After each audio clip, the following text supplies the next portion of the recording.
just fired it up. Nobody sees it. They fired up.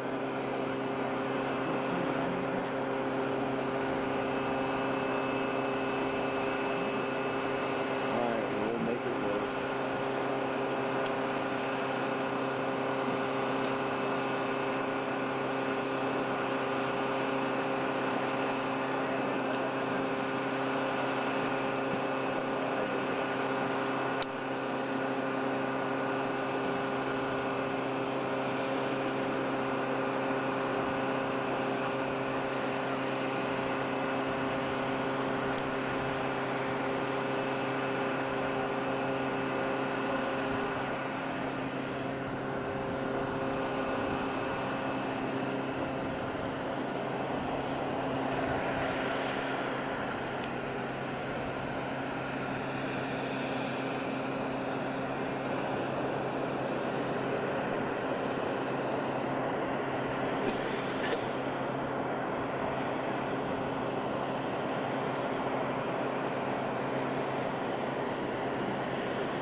Get involved. Probably less FEMA because FEMA just hasn't done the job. And we're looking at the whole concept of FEMA. I like, frankly, the concept when North Carolina gets hit, the governor takes care of it. When Florida gets hit, the governor takes care of it, meaning the state takes care of it. To have a group of people come in from an area that don't even know where they're going in order to solve immediately a problem is something that never worked for me. But this is probably one of the best examples of it not working. And there's been some others, like in Louisiana, etc. So we're going to be doing something on FEMA that I think most people agree. I'd like to see the states take care of disasters. Let the state take care of the tornadoes and the hurricanes and all of the other things that happen. And I think you're going to find it a lot less expensive. You'll do it for less than half, and you're going to get a lot quicker response. So that seems to be the recommendation, but we'll be making that recommendation over the next couple of weeks. We're going to go to the site now, and we're going to figure out a plan for really demolition and cleaning, because not a lot's been done, and we're very disappointed in the Biden administration, but we're going to make up for lost time. And I said I'd do that, and this is about the earliest we could possibly be here. And we're honored to be here. This has been a great state. They're great people, and they've really been mishandled. But this group is going to be great, and we're going to get it taken care of. Any questions? How will you respond to FEMA? Do you expect to ask Congress for additional aid for North Carolina and California? It'll be direct. In other words, the aid will go through us. So rather than going through FEMA, it will go through us. And I think maybe this is a good place to start. Because, and in all fairness to the governor, and in all fairness to everybody else, FEMA was not on the ball. And we're going to turn it all around. Yes. A lot of Americans think that this is symbolic of what your campaign was all about. America first, putting your priorities to Americans. Even going to California, where their policies might have been one of the biggest reasons why they've had these problems. But you're putting the American people first. Your thoughts on that? We are. Thank you. I like that question. Boy, I want more questions like that. That's even a statement. Thank you very much. He's a good man, that guy. And he's also a very professional reporter, I have to say. Thank you very much. Yeah, we're putting America first. We're putting, in this case, North Carolina and California. We're going to do a good job in California. That is a disaster like I don't know if we've ever seen anything like it, frankly. They say the biggest in the history of California. I think, has anything bigger than that happened in the whole country ever? It looks like, I don't want to say what it looks like, but you know what I'm going to say. It looks like something hit it, and we won't talk about what hit it, but it is a bad, bad situation. And I guess I'm going to meet with some government officials, but I mean, much more importantly, and in California, just to revert to it for a second, millions of gallons of water are waiting to be poured down through already the half pipes that are already built. I mean, they've been up for 40 years, and about 20 years ago, they turned off the water.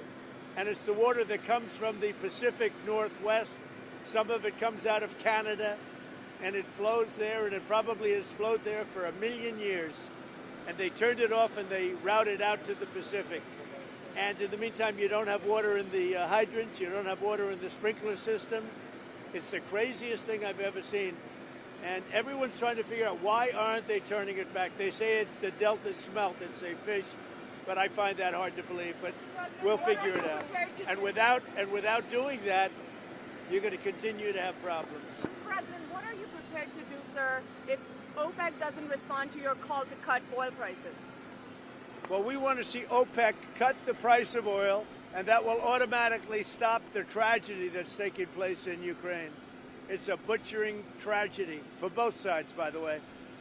A tremendous number of Russian soldiers are dead, tremendous number of Ukrainian soldiers, and a lot of people are dead from the bombing of the cities. But right now it's just bullets whacking and hitting men, mostly men, almost in all cases men.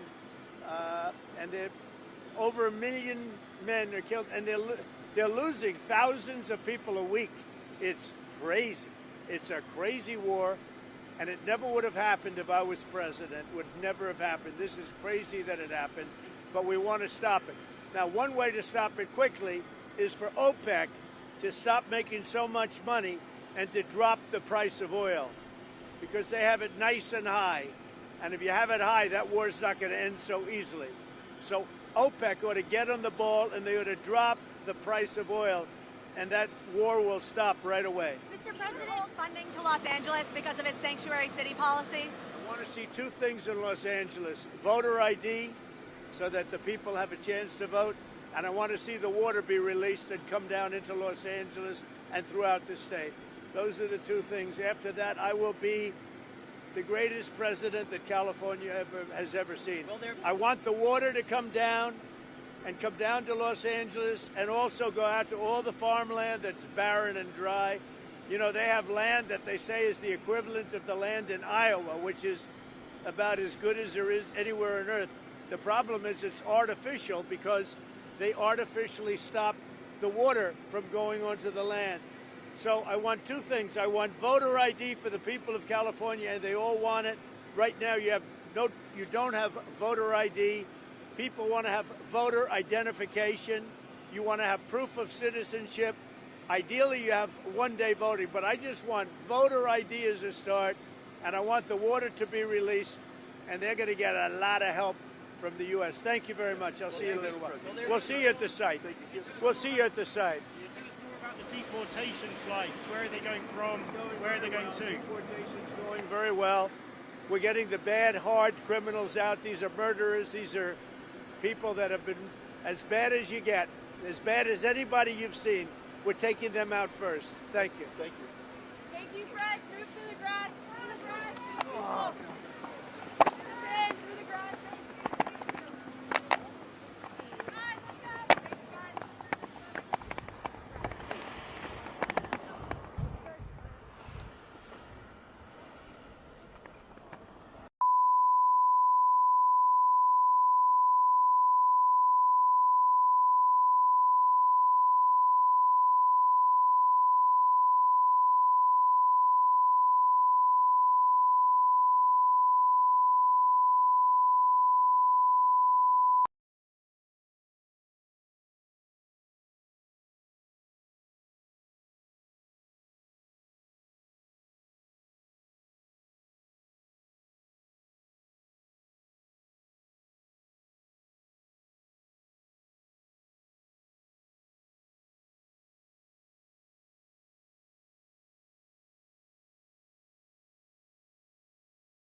First Lady is here.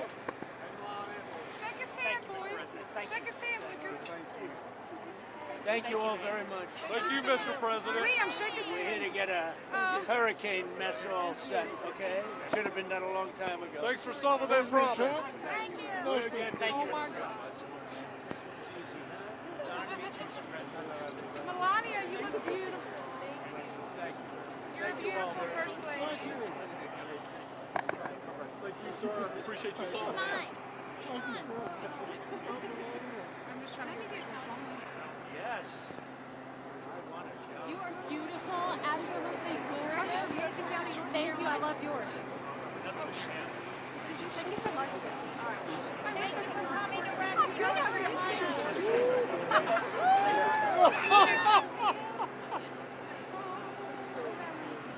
He did too. I'm shaking. You're married up, sir.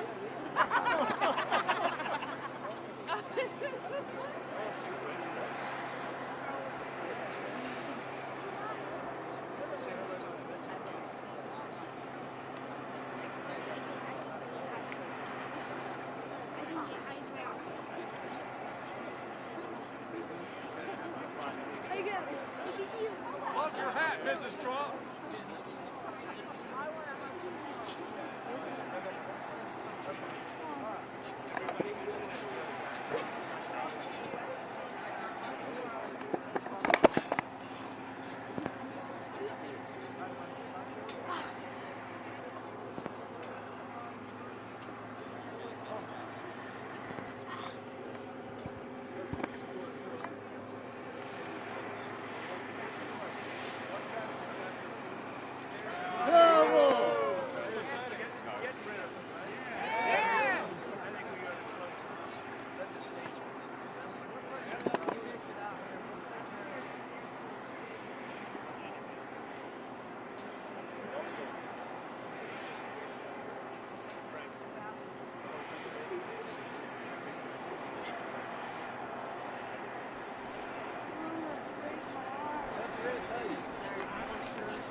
I know, I had to stick my phone in my pocket.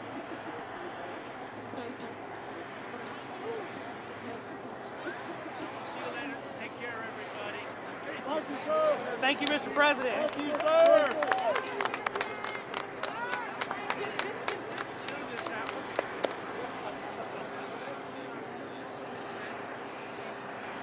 Hey.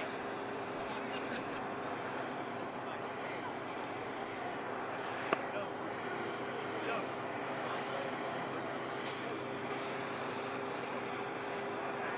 Bye, everybody.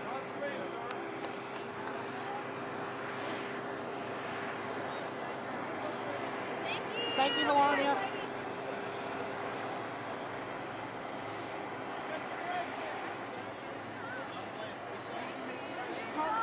Thanks for coming.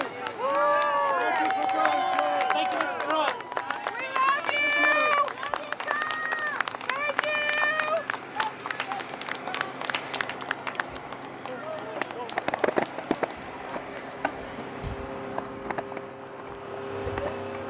The chaos.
soon as they start talking.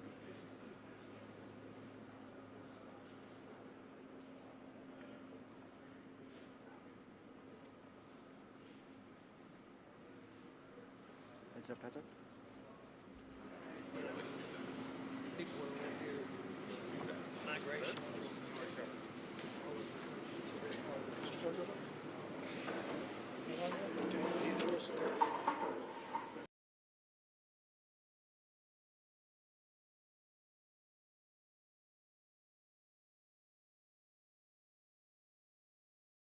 Hi, Virginia.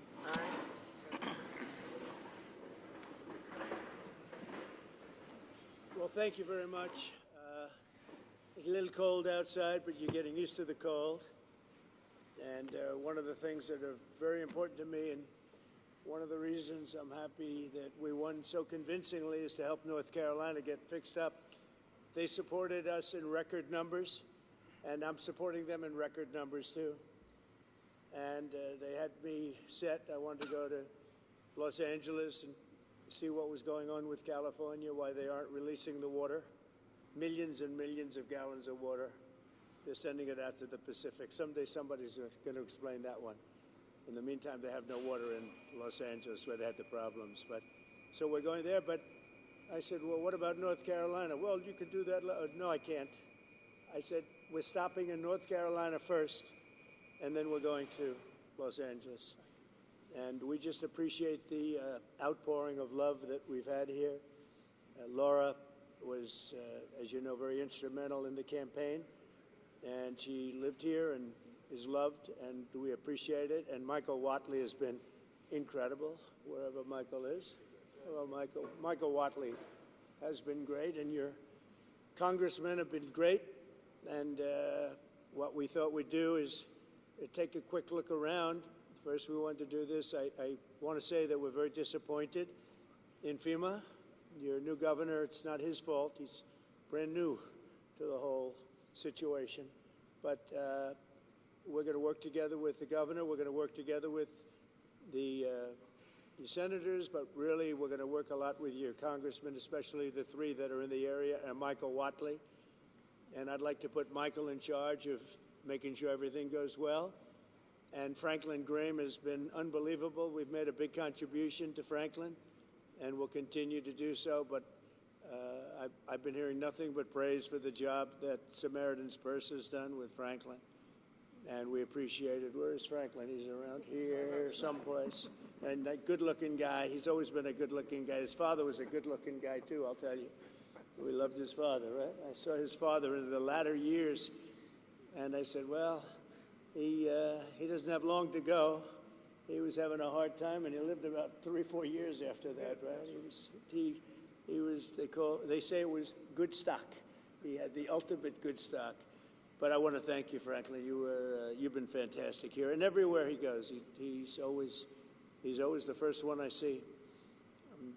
People don't realize it, how good it is. A lot of people, they go, well, maybe it's for the people that he's got, and you guys know because you're here, but the people that he's got have done amazing work. So I just want to thank everybody. We're going to get over and take a look. We'll say a few words. I do want to introduce some of the people that we have. And our First Lady, we'll start with our First Lady. She wanted to be here because of North Carolina, and then I said, well, you can do that, but you're going to have to come to California, too. And she said, that's okay. And we got to fix that one up, too. Do you ever see anything like that one? It's, who would have thought that could have happened? So, Governor Josh Stein, thank you very much. We appreciate it. And we're going to have a very long and good relationship. Representatives, maybe stand up if you would so the press can see. Representatives Chuck Edwards. Chuck, thank you. Thank you, Chuck. Tim Moore. Virginia, you know Virginia Fox, a legend. She is such a powerful woman. Pat Harrigan. Pat, thank you very much. Your Agriculture Commissioner, who I hear is excellent, Steve Troxler. Steve, thank you very much. Good job, Steve. You got plenty to do, right? Huh? More than you ever thought. North Carolina Speaker Dustin Hall. Thank you, Dustin. Thanks, Dustin. Very good. House Majority Leader Brendan Jones. Brendan, thank you very much. We're making progress, Brendan. State Representatives Dudley Green, Carl Gillespie. Thank you very much, fellas. Good. Good. Thank you very much. State Senators Kevin Corbin, Warren Daniel. Thank you. Thank you very much, Kevin, Warren. And County Commissioner Jennifer Best. Thank you, Jennifer. Thank you. So Hurricane Helene was one of the worst natural disasters in American history. It was far worse than it was even billed. I have never seen such water damage. It was largely water damage, wind damage, but water damage nobody's ever seen. I've been here, as you know, numerous times, but now I'm here in a position where we can do something, meaning I've been in office for 4 days, and I wanted to come sooner, but actually they had a little problem with getting logistically in here, but I would have been here even sooner. 104 North Carolinians have lost their lives. Is that now a fairly firm number, or are they still finding people? You know, what do you think? They're still finding people? Pretty much okay? It's a lot of people. 104 people lost their lives. 73,000 homes were severely damaged or destroyed. And I'll tell you, I've been to a lot of them, and this was like lots of hurricanes in one. I've never seen such damage done by water. And the water came, it was violent, and it left, and there was like nothing left.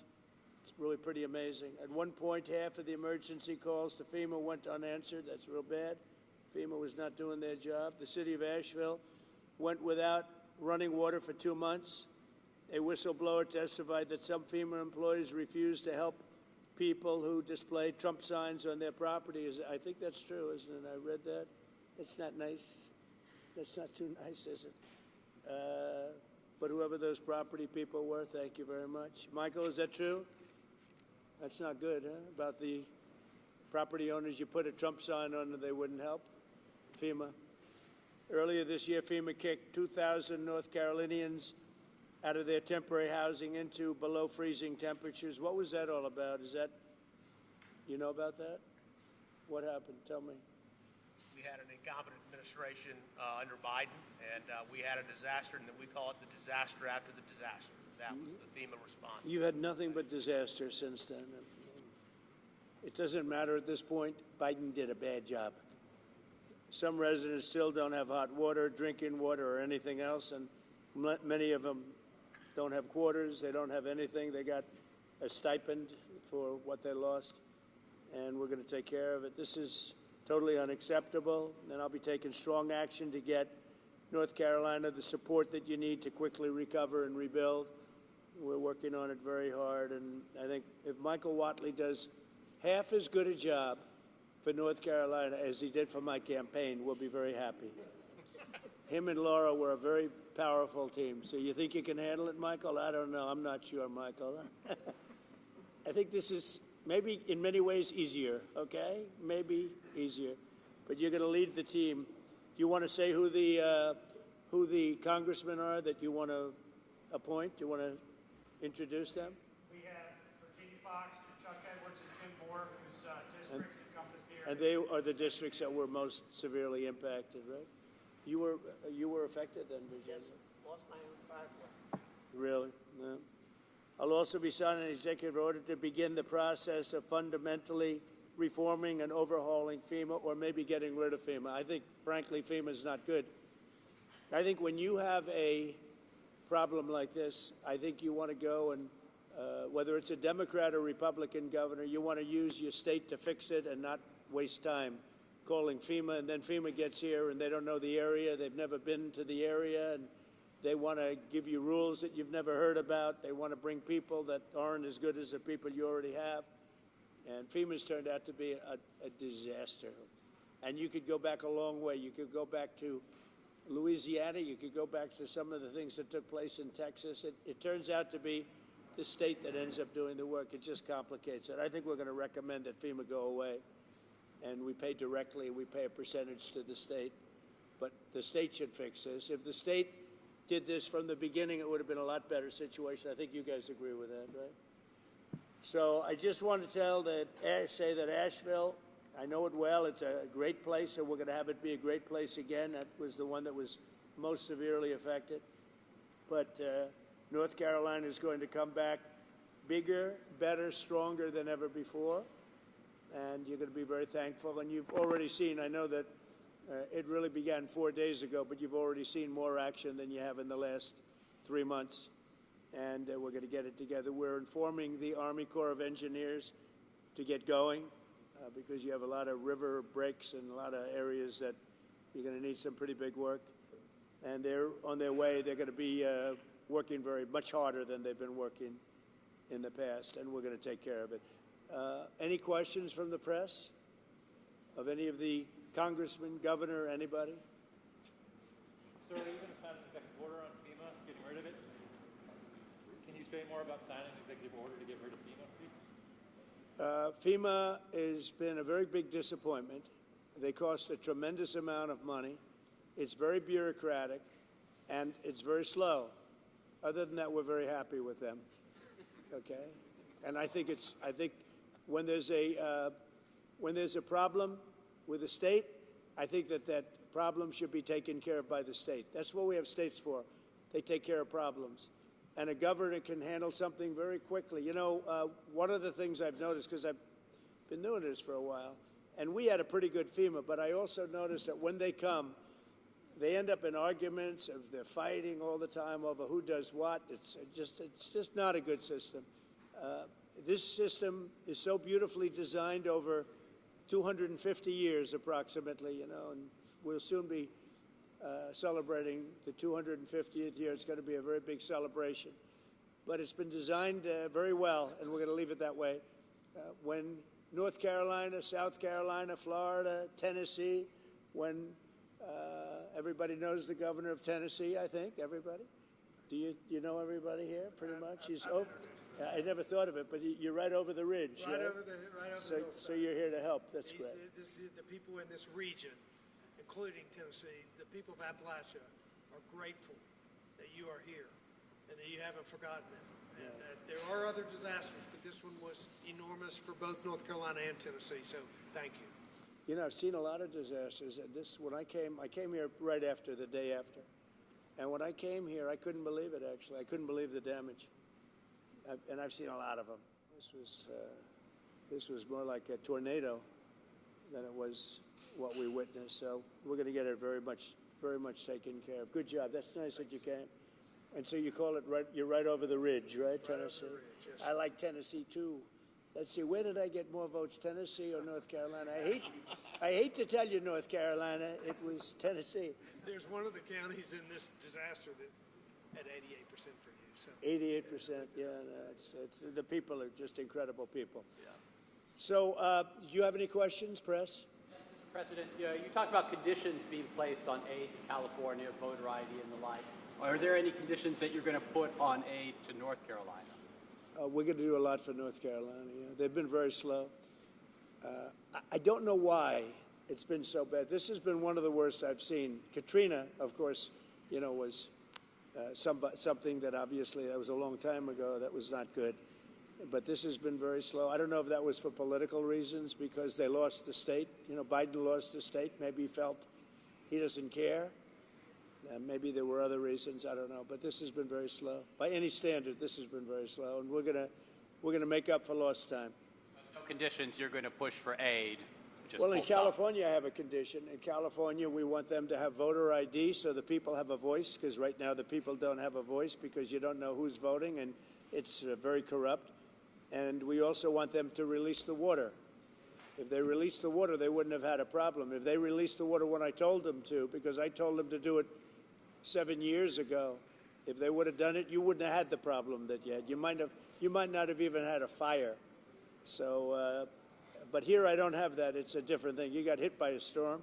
The people are incredible. They worked really well. Franklin was fantastic, and other groups. By the way, other groups came in that were also fantastic, and other states came in. Tennessee and a couple of others came in, and they really helped. That's the way it's supposed to be. No, this is a different kind of a thing. Mr. President, have you decided how much funding you would allocate for disaster relief in North Carolina? About what? Have you decided how much funding you would allocate for disaster relief? I have to see what it is. Are you disappointed that Senator Schiff hasn't joined you on this trip? It's reported you invited Senator Schiff to join you on this trip and he was too busy. Are you disappointed? I don't know. I was told that Schiff was going to travel with us to California. I wasn't thrilled, to be honest with you. And I saw him last night on television. It looks like he got hit with a baseball bat or something. What happened to him? Something happened to him. It looked like he got hit. It looked like he got beat around. But I'll ask Caroline to find out what happened to him. No, if he wanted to come out, I would have done that. But I don't know. Somebody said that he wanted to come on the plane, but I think he's staying back for the votes. There's some pretty good votes going on. Yeah. Mr. President, what is your timeline for getting rid of FEMA? For this one? For this one? You just talked about possibly getting rid of FEMA. What timeline are you looking at, and how would you do that? Well, we're looking here. Here you're talking about. To start, we're going to start immediately timeline. And to finish, it's going to be a period of time. You know, people are also rebuilding their houses. How long does it take to build a house, right? It takes some time. And I want them to build houses bigger, better, nicer than they had before, so they can have, at least they get something out of this disaster. This was a real disaster. No, timeline will be fast. In terms of infrastructure, I think very fast. I want to thank Elon, because Elon was able to get us communication systems, as you know, Starlink. We had no communication. The first day I got here, I was asked by one of the people, one of the really great representatives, professionals, that is there any way you could get Starlink here, because they had no communication whatsoever. And I called up Elon Musk, and he had, you know, hundreds of units brought here, brought immediately. And it's hard to get. They couldn't get them before. And that made a lot of difference. I think it saved a lot of lives, actually. Yeah. Infrastructure-wise, we'll do it quickly. Sir, can you just talk about how long you think it might take to get rid of FEMA? What's the timeline on that? If you're going to roll it back? Yeah, I would say, look, as far as I'm concerned, I'm not really thinking about FEMA right now here. I'm thinking about Michael Watley, and I'm thinking about the 3 Congress people that you just heard from, and also the other people in Congress, and they'll be working with the governor. They'll be working with the governor, so that's what I see. Change the subject real quickly. The Laken Riley Act was signed by Speaker Johnson yesterday. Right. When do you anticipate to sign that in office? Well, we're honored by that. Laken Riley, I was there at the time, and we had a big meeting with the parents right after that horrible thing took place. And we have an act. You all know what that act represents. And it was a bipartisan bill. Many Democrats signed onto it. That's something that is a tribute to Laken, a beautiful young lady who was killed viciously by an illegal alien. And we passed a very powerful bill, and it was just approved, and we'll have a ceremony sometime very shortly. I'll be signing it. In other words, if you're asking, I will definitely be signing it. Okay? Yeah. Mr. President, the security detail for Anthony Fauci was terminated last night, and I'm wondering if you have any comment on that. About what? The security detail for Anthony Fauci was terminated last night, sir. Do you have a comment? No, I think, you know, when you work for government, at some point your security detail comes off. And, you know, you can't have them forever. So I think it's very standard. If it would be for somebody else, you wouldn't be asking the question. The question is very fair. But, you know, you work for government. We took some off, other people too. But you can't have a security detail for the rest of your life because you work for government. Yeah, we'll see what happens. Would you feel partially responsible if something would happen to, say, Dr. Fauci No. or John Bolton? No. You know, they all made a lot of money. They can hire their own security, too. All the people you're talking about, they can go out. I can give them some good numbers of very good security people. They can hire their own security. They all made a lot of money. Fauci made a lot of money. They all did. So if they, you know, felt that strongly, I think that certainly I would not take responsibility. North Carolina is a state that relies on trade and manufacturing. Are you going to have an announcement on new tariffs coming soon? Is there a timeline now? Yeah, the tariffs are going to make our country rich. We're going to be a rich, rich country very soon. Tariffs are going to make it rich, and competence. We have common sense, competence, and tariffs. The word tariff is one of the most beautiful words in the dictionary. Jonathan Reynolds, the business secretary of the United Kingdom, said that there's an even trade between the U.S. and the U.K., so they shouldn't have tariffs. Does trade imbalances or a balanced trade affect tariffs and your decisions? Yeah, unbalanced and balance, and also deficits. Like with Canada, we lose $200 billion a year with Canada. That's because we allow them to make cars. We allow them to take lumber. We don't need their cars. We don't need their lumber. We don't need their food products because we make the same products right on the other side of the border. It's sort of crazy. So we've just allowed that, bad management has allowed it over the last 4 years in particular to become very imbalanced. And I said I call him Governor Trudeau, but he's Prime Minister Trudeau when he was Prime Minister. I asked him, why would we do that? Why? And he was unable to give me an answer. He said, I don't know. And I said, do you think it's fair that we're paying $200 billion to keep Canada going? And what would happen, I asked him, what would happen if we didn't do that, if we didn't subsidize Canada? He said, we'd be a failed nation. And I said, then you should be a state. Because why are we paying all of that money to Canada when, we could use it ourselves, right? So we take care of their military. We're going to order about 40 Coast Guard big icebreakers, big ones. And all of a sudden, Canada wants a piece of the deal. They say, why are we doing that? I mean, I like doing that if they're a state, but I don't like doing that if they're a nation. Also, they've been very nasty to us on trade. Historically, Canada has been very, very bad to us, very unfair to us on trade. So we'll see how it all works out. I would love to see Canada be the 51st state. The Canadian citizens, if that happened, would get a very big tax cut, tremendous tax cut, because they're very highly taxed. And you wouldn't have to worry about military. You wouldn't have to worry about many of the things. You'd have better health coverage. You'd have much better health coverage. So I think the people of Canada would like it, if it's explained. But just to start off, they'd have a massive tax cut. And they'd have a lot more business because then we'd let business go to Canada routinely and there'd be no tariffs. If we did that, there'd be no tariffs. So the United Kingdom might be in a better spot then. Reverend Franklin Graham has been a great asset to the state. Talk a little bit about the way Samaritan Purse has helped North Carolina. Yes, once again, the first... Reverend Franklin Graham has been a big part of Samaritan Purse and their aid to North Carolina. Just want to get your thoughts on that. Well, Franklin Graham has been a big asset to the state. His father was a big asset to the state, to the country, both of them. I just think this. I think Franklin and other people that are doing what Franklin have done, but I've known Franklin so long. He was at the inauguration. He made a speech, beautiful prayer. He does a great job. And we made a big donation, and it was money well spent. Sometimes you make donations, it's not well spent. He's done a great job here. He's done a really great job. So I want to thank you. We're going to the site now, and one of the sites, and I think for those that haven't seen it, you won't even believe it, but not enough work was done. We'll get it done fast. And I can speak for the Republican congressman. We're going to knock it out, right? We're going to knock it out. And I think we take it very personally because North Carolina was very unfairly treated, very, very unfairly treated. And it was obvious. It was too obvious. And we're going to make up for lost time. So thank you to the people of North Carolina. Thank you, everybody.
It's a great honor to be here with these people today that have suffered so much.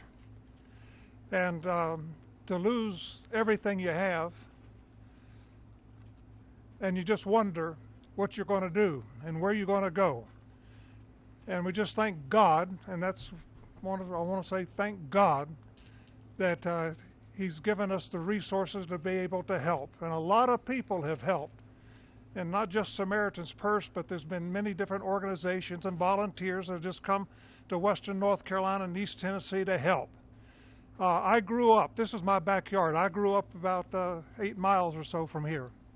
And went to high school right down the road, about a mile down the road. And so this is home to me. But we've got a family today. We've got the West family.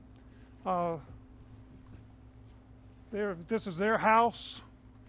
So we're here today to show the president just a little bit of the damage and the problems that the people of Western North Carolina are facing.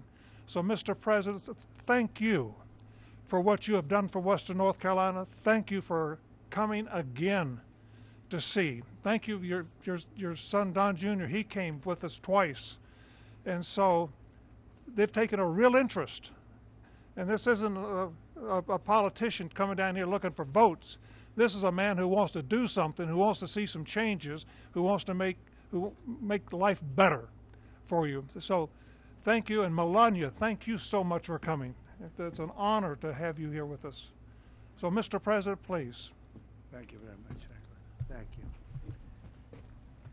you. All right, good man. He's done a great job, fantastic job. And we've come to North Carolina with a simple message for all the people of this region who are hit so hard by Hurricane Helene. And that message is very simple. You are not forgotten any longer. You were treated very badly by the previous administration, and I'm here after a few days of the administration. We're going to California, Los Angeles. They got hit hard, as you know. A lot of that could have been prevented, I think, if they had water, which they had plenty of, but they didn't use it. But I'm going there, and it was set up to go there. They said, well, what about North Carolina?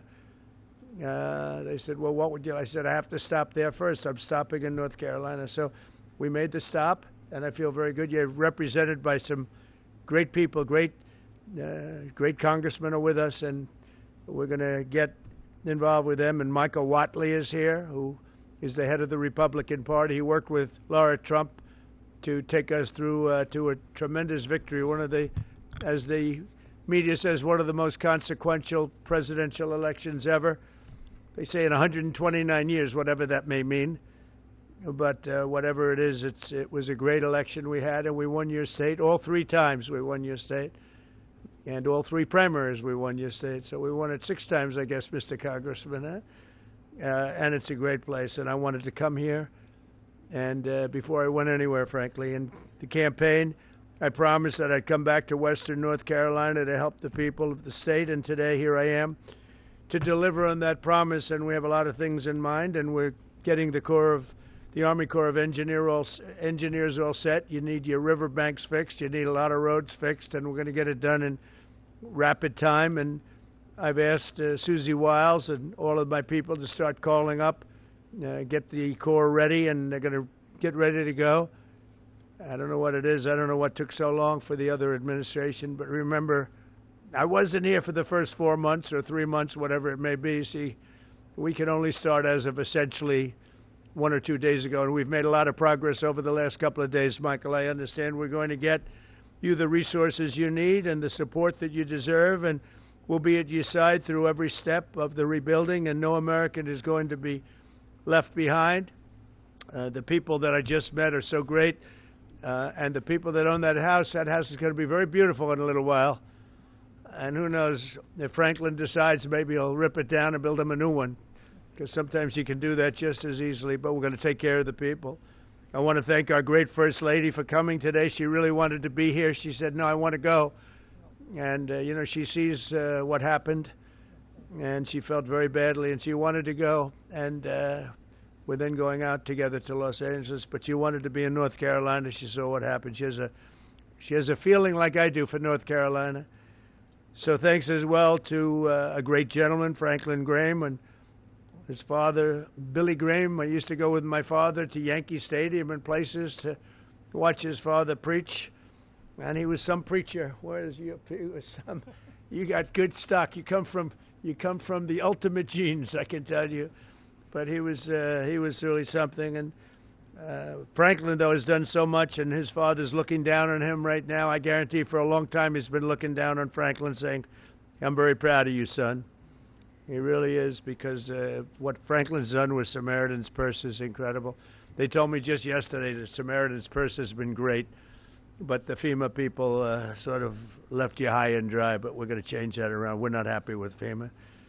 As well as all of the representatives. You have great representatives here. Chuck Edwards, who's here someplace. Where's Chuck? Where's Chuck? Chuck. Tim Moore. Tim, thank you, Tim. Great job, too. Both of you guys.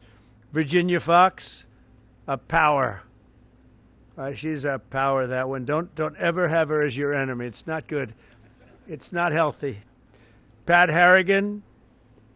Good job, Pat. Addison McDowell. These guys were just here, just put in, and they're doing a fantastic job. Addison, thank you very much. Great. Mark Harris. Thank you, Mark. Thank you, Mark. Brad Knott. Thank you, Brad. Greg Murphy, fantastic guy, my friend for a long time now, right? And the RNC chairman, Michael Watley, who really, as I said, brought us to a great victory with Laura, the chairman of the party, the whole Republican. I took Michael Watley from North Carolina because he did the best job and put him in charge of everything, and the job they did together was incredible. Last September, Hurricane Helene became one of the deadliest natural disasters in modern American history. Rainfall rose to far more than 30 inches, which is lethal, unleashing unprecedented devastation throughout western North Carolina and many other states, as you know, but you got hit the hardest. The highest responsibility and deepest obligation of the American government is to protect its people, and that's never truer than in times of emergency like this. Unfortunately, our government failed you, but it wasn't the Trump government. It was a government run by Biden. What a terrible situation. But our government failed the people of North Carolina in this horrible crisis. For 2 months, Asheville lacked running water, and even today, some North Carolinians can't take a hot water shower. They can't drink water. They don't know where to get it. It's delivered to them by some, or they just go out and somehow find some. It's been 4 months since the storm made landfill, and still 180 roads remain closed and in ruins. Earlier this month, the Biden administration kicked 2,000 displaced North Carolinians out of their temporary housing into freezing 20-degree weather. I don't know how they did that one, because it was cold, even while your government provided shelter and housing for illegal aliens from all over the world. But under the Trump administration, the days of betrayal and neglect are over. They are over. As I said in my inaugural address, we restore the integrity, competency, and loyalty of the American government. And I think I said most of it in the inaugural address. We said a lot of things, but one of the groups of people I was thinking about is you in North Carolina. A lot of that was in reference to you and what you've had to suffer. I'm pleased to announce that under our leadership, the federal government will be surging housing solutions to the state that go beyond mere temporary hotel stays that ended up being very short-term. The government wouldn't do it any longer, which is ridiculous.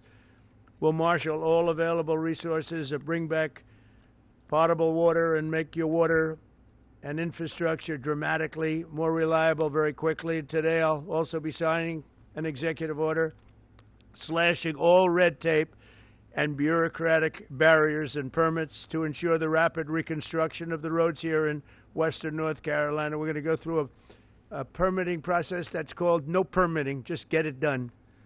That's the way they built them many years ago, I guarantee you that, right? We will get them back very quickly, and we'll begin the work of fundamentally changing, terminating, or overhauling FEMA's been a disaster no matter where they are.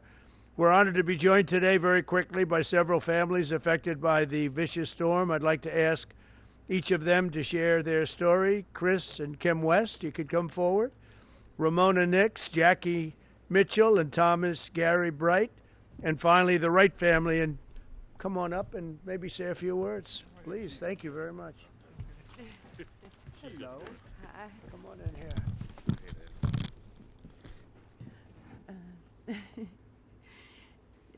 Whenever it started, we started moving our vehicles to the top of the road, and by the time we got the vehicles moved, the water had already hit our ankles in the house. And so I grabbed my purse and my little pug dog, and my husband grabbed the dog food and put it in a trash bag, and by the time we got out into the driveway, it was already waist deep, and there was sticks and that kind of thing. I didn't think I was going to make it, but we did make it out, and we made it to the top of the road, and we were kind of stuck there for hours because we couldn't get out any of the ways because it was flooded all the way around. It took us hours, and we sat there, and finally it receded enough to where we could actually get out. It was probably like close to midnight, and it started like 5-6 o'clock in the morning. We just lost everything that we had. Didn't even have a brush for like 3 days. So. Thank you. Okay, good. Would you like to say something with that beautiful baby? Say hey. Yeah, so when the hurricane storms hit North Carolina, hit our home, my daughter and my wife and I were actually out of town. But unfortunately, my dad was still at home, and my mother was staying at our house with our animals. And the waters got so high that it actually lifted between that and the tornado that came through, or microburst is what they've been calling them, and lifted his home and the house that I grew up in and crashed it into our barn. It took away his business. It took away all of our tools and tractors and everything needed to keep the farm going. And my mother was trapped in the house, and there was no way to escape because the water got so high. The only thing she could do was ride it out and wait till the waters came down. So we've been doing a little bit of battling with our insurance and FEMA. We did have proper insurance with flood insurance and homeowners insurance, but since we had proper insurance, FEMA's not been able to assist us with a whole lot of things. And again, we've been having some issues with trying to get some payout for our insurance in a timely manner. We had to do mold mitigation on our home, which is extremely expensive, before the structural engineer even came out in order to get our flood payout.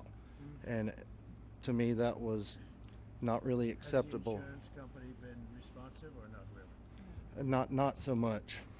You know, again, They give you the money they have to give you? I'm hoping so.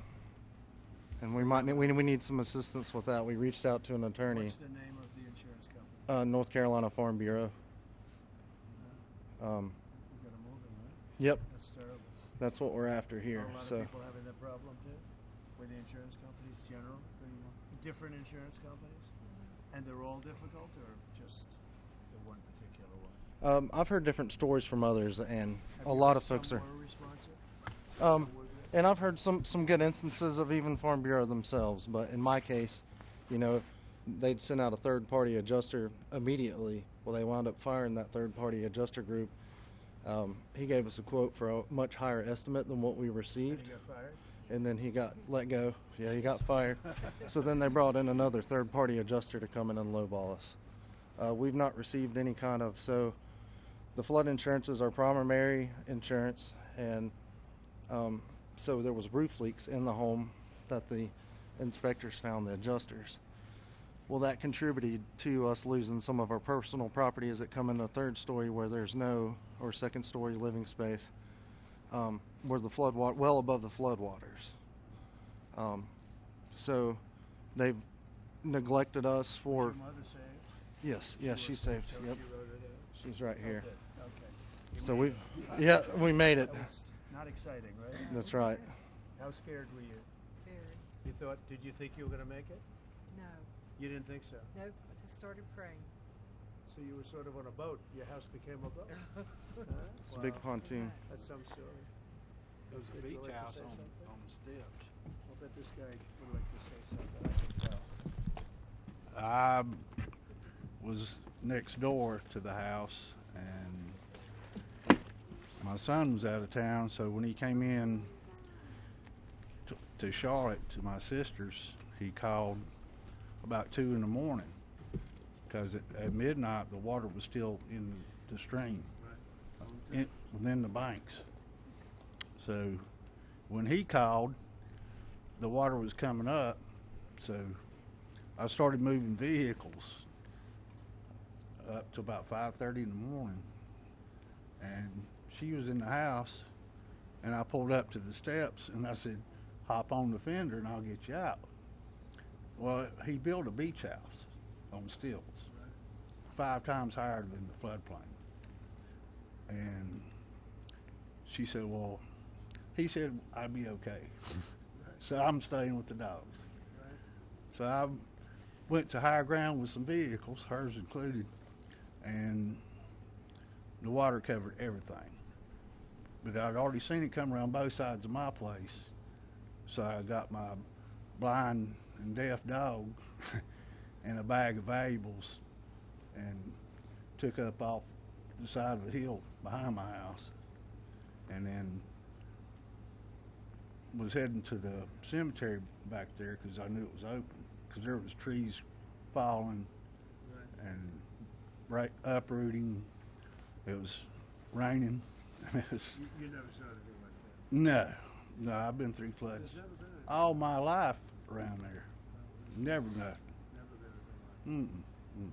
But you're okay, right? Yep. House destroyed. Yeah. Well, we're going to help you out. We're going to help you out. Appreciate it. Okay. Thanks for being here. Anybody else? You guys okay?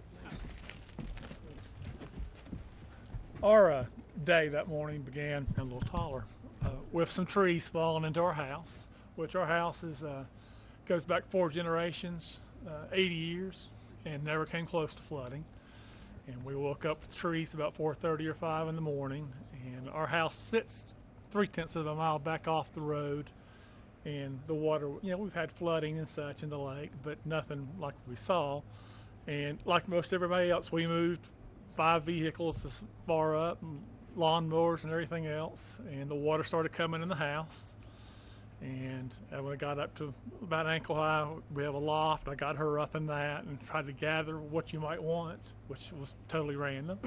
And when it made it to the loft and started getting up to about her hips, I built a little makeshift ladder and we got out on our roof.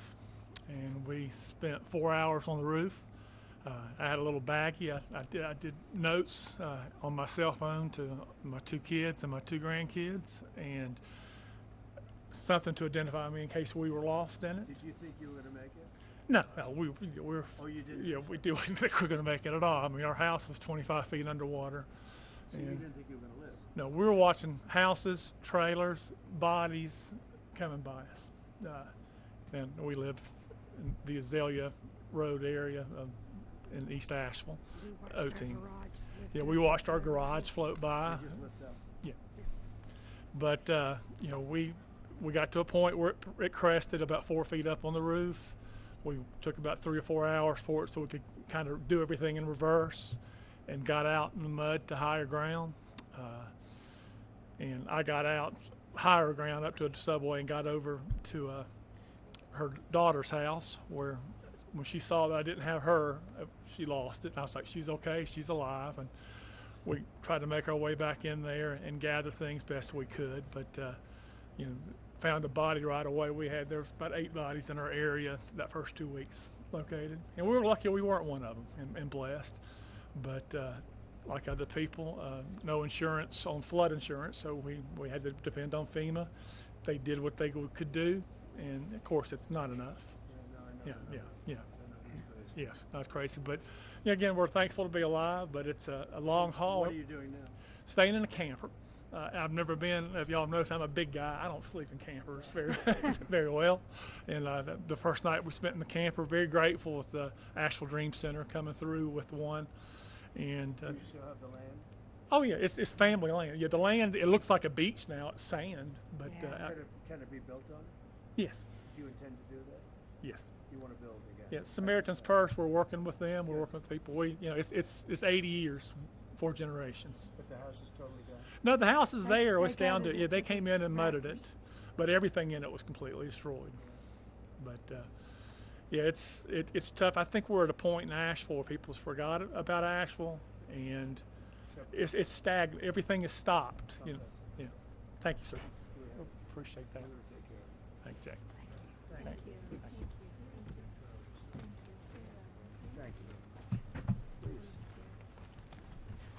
I'm Pastor Nick's, our church right down the road. We had only purchased in May, and it's a big church. We're a small congregation, and I had people say, "What are you going to do with this big building?" And I said, "Only God knows." And we had our dedication, and the storm came the next week. And the outpouring of people, my son brought the first load of supplies, and from there, I stayed there for about 3 months. I slept on the floor for about 3 weeks because the need was so great. The people were so devastated, and I said, I want to be here for them. And they were coming in just day and night, so there's really no need for me to go home. But we had people from Kentucky, Tennessee, Texas, Indiana, Oklahoma, people from all over. We have not received any help, like from the government or anything. But I said, Lord, if you want us to do that, people So they came from all over the states. But FEMA did nothing. It was No. the FEMA's locals. waste of time and money. The locals and the people that knew us. And before the week was over, our church was so packed with supplies we couldn't even walk. Even in our sanctuary, it was up to the platform of things, and in our halls and in our rooms, and we're just now beginning to get a little straightened out. But somebody said, how long are you going to be here? I said, I'm going to be here through the winter and even on, if possible, because when you meet people that's been through the struggle, I had a little lady come up, and I said, can we do anything special for you? And she said, I don't want to be selfish, but said, could I have a cup of coffee? And I handed her that coffee, and she stood there, and tears just poured. She said, you don't realize how important that the little things. It's not the big things in life that we have, but it's the little things, and knowing that God is our source. I don't look to man. I don't have to have a lot of things. I had trees, about 20 trees down in my yard, but that didn't really matter. Doesn't matter, because the needs of the people is what I want to be there for. God is good. He's very good. And my daughter now, her house is really in bad shape, and I'll let her tell you about that. But thank you, President. This is our president. We appreciate you so much. I live out in the Fairview area of North Carolina, and near the Bat Cave, Lake Lure area. And our area was hit. It was hit really hard. I was home alone, and my husband had stayed in town because we take care of a little lady that's 98 years old, and she lives out in the woods by herself. And I said, just stay with her and make sure that she's okay. And I got up the next morning, and my first thought was, I want to go see what our road and bridge looks like. So as I was making it down to the road and the bridge, there was no road and bridge. And so, here we are, we're like at a little island, we can't access the main road or anything. And then the fire department came by the next day and said that they were evacuating me and my neighbor because a landslide was going to come. And they told me to get my stuff and get ready. And so while I was getting my stuff and getting ready, there was a knock at the door, so I thought it was the fireman.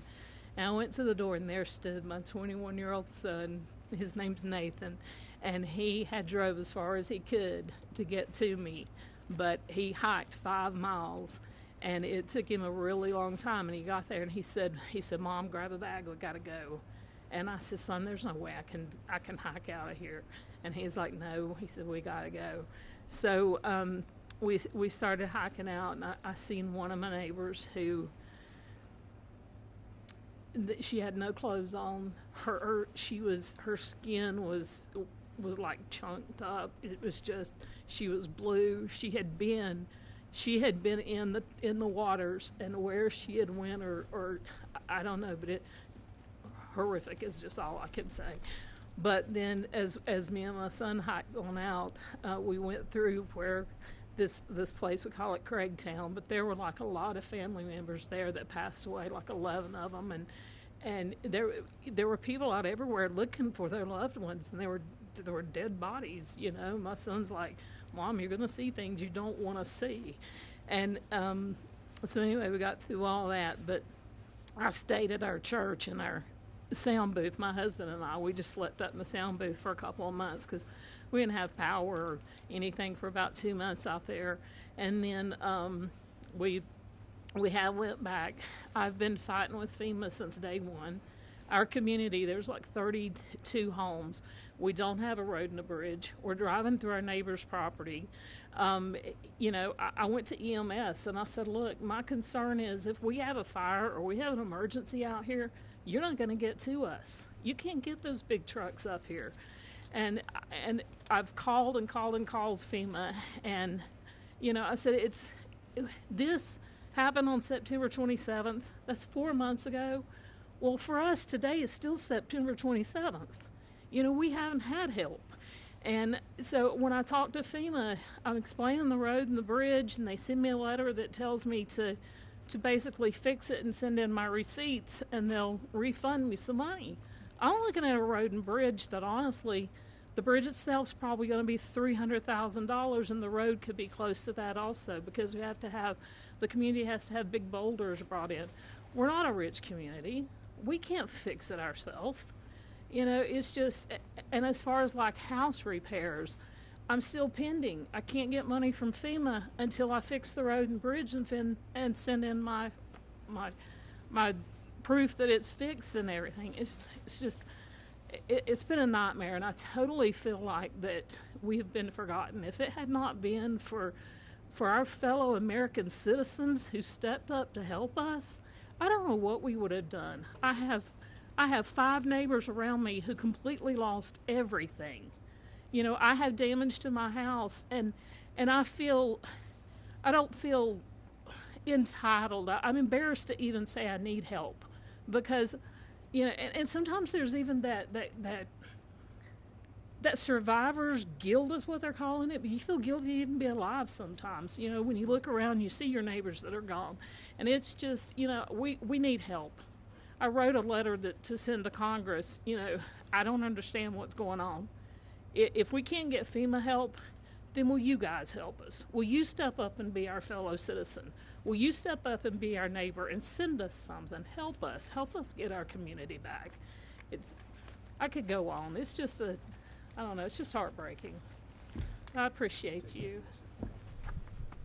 Good daughter you have, huh? Good daughter. Take care of Mom. And your son must be great. My son is great. No, he sounds like a real leader and smart. He really is. Hike in. How would you have been if he didn't come and get you? I don't know. I'd just would have been there until, because the only thing we could do, there were no way to get out there. The only thing we could do is just hike up to the church, the first church that was up there, about 3 miles, to get, you know, maybe what we needed or something. I don't know. He is. Thank you. Well, again, thank you very much, everybody. So we're going to be here. We're going to be working with our congressmen and women, and they're going to do a job. And Michael Watley is going to be very much in charge, and you'll get it done. And FEMA's ready to rock. They haven't done the job because they weren't really told to do the job by Biden. I guess Biden was thinking about other things, wasn't he? But they weren't told. What they did, what the past administration did to North Carolina is a disgrace. So I just want to wish you all well. I was here right after the event, and I couldn't believe it. I have never seen anything like it. I've seen a lot of bad things, but I've never seen anything like it. And it's an honor to meet the people behind me, and it's an honor to be with our congressional delegation and some of the other politicians in the area. And it's an honor to have Michael Whatley at my side, because maybe we wouldn't be standing here as president if he wasn't. Him and Laura Trump were unbelievable as the head of the Republican Party. So he happens to come from a place called North Carolina. So I said, Michael, fix it. So good luck. Good luck. And we'll supply what you need. You know that. Okay? Thank you. Thank you all very much. Thank you very much. Heartbreaking stories and how there's been so many local groups Yeah. stepped up to assist Yeah, these that's families. one of the things you Is hear. there any talk on having money instead of going to FEMA and going through the bureaucracy to go to them? That's what I want to do.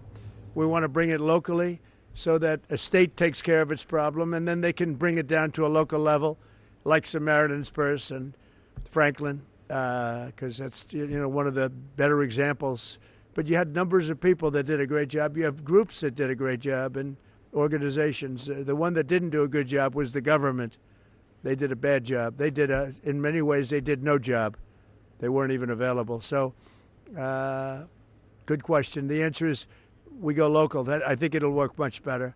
FEMA is a very expensive organization that really doesn't work out very well. It hasn't. This is not the only example. So it was up to me right now. It ended right now, and I just let the state take care of the problem. I mean, you can always have problems. Let the state, if it's Florida, it's a hurricane, let Florida take care of it. They don't need FEMA to come in. Yeah? Within FEMA, outside of FEMA? Yeah, I envision a very important role for him. It's any role he wants. He's a very capable guy, Michael Whatley, a very capable guy, and he's friends and works with these guys, keeps them elected, right? They have to do a good job. Otherwise, no matter how good Michael is, not going to work. But they've done an amazing job. They've been great. You're lucky you have great congressmen here. And woman, by the way, a great woman, very powerful woman. And they're going to do a great job. They'll do it together. They'll work together, and we'll supply what they need as they need it. We'll coordinate that. And we will immediately get the Army Corps, Michael, because you need roads built. You know, we're talking about the bridge. We're talking about roads and things. So we got to get them built. All right? Okay? Thank you all very much. Thank you very much. All right. Oh, what's the wire? Oh, you're good. Okay. Everybody watch your wires. Okay.